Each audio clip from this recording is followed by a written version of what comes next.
tôi trông ơn bây tôi trung tổng ơi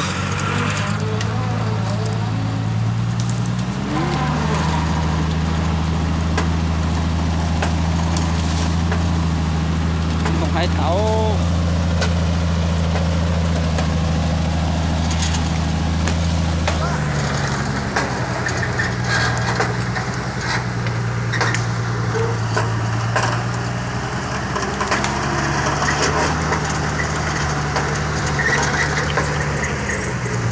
lúc po thì nó là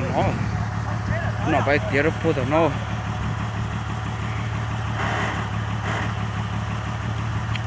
hai là tháo nó chưa trung tổng chú bài tiệt về ô tớ ô này chú thâu cá ơi hay là tháo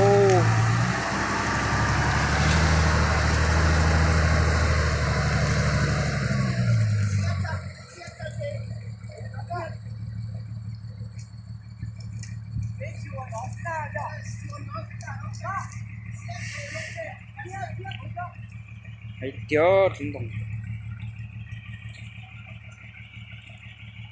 bây giờ xiên về xiên nó sẽ bây giờ ta tỏ tập nó phải chế tỏ ra nhất hơn là tế chấm hơn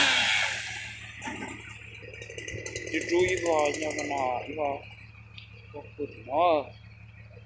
hay cái chú kìa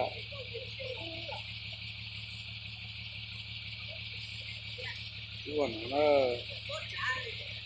quên mình vào chỗ nào chỉ cho bây giờ chú còn làm gì